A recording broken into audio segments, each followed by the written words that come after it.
ఇక రక్షిత వాళ్ళైతే అవనిని చూడ్డానికైతే వస్తూ ఉంటారు. అవనిని చూసి తనని ఎలా అయినా చంపేయాలని చెప్పి డాక్టర్‌తో మాట్లాడుతూ ఉంటారు. డాక్టర్‌తో ఇలా చెప్తూ ఉంటారు. అవి దుర్గ చచ్చిపోవాలి. తను ఎట్టి పరిస్థితుల్లో బతికుండకూడదు అనేది అంటూ ఉంటాడు. ఇక ధీరు అయితే హాస్పిటల్‌లో డాక్టర్‌లా వస్తూ ఉంటాడు. ఆ దుర్గనైతే చంపేయడానికి డాక్టర్ వేషంలో ధీరు వస్తూ ఉంటాడు. ఇక రక్షిత వాళ్ళైతే ఇలా డాక్టర్‌తో అంటూ ఉంటాడు. ఆమె మా కోడలే కానీ చనిపోవాలి, మాకు శత్రువు అనేతో అంటూ ఉంటాడు. ఆ మాటలకి డాక్టర్ ఏం మాట్లాడకుండా అలా చూస్తూ ఉంటాడు. ఇక దుర్గని చూసి వాళ్ళ కుటుంబం అయితే బాధపడుతూ ఉంటుంది. ఇక రక్షిత వాళ్ళైతే డాక్టర్‌ని కన్విన్స్ చేయడానికైతే ట్రై చేస్తూ ఉంటారు.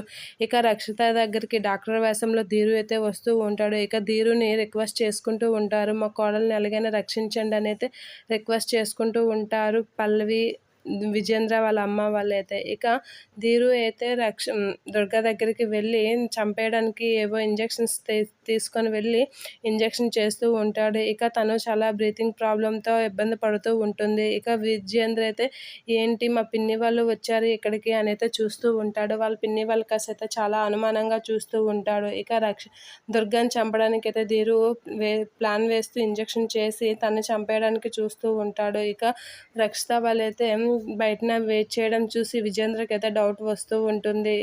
మన మీద వీటికి డౌట్ వచ్చిందా ఏంటి అని రక్షిత వాళ్ళు కూడా విజేంద్ర కాసి అలా చూస్తూ ఉంటారు. ఇక ధీరు అయితే దుర్గాని చంపేస్తూ తనకి బ్రీతింగ్ ఆడకుండా అయితే ముఖం మీద చేయి పెట్టి నులుముతూ ఉంటాడు. విజేంద్ర అయితే రక్షిత వాళ్ళ మీద డౌట్ పడుతూ ఉంటాడు.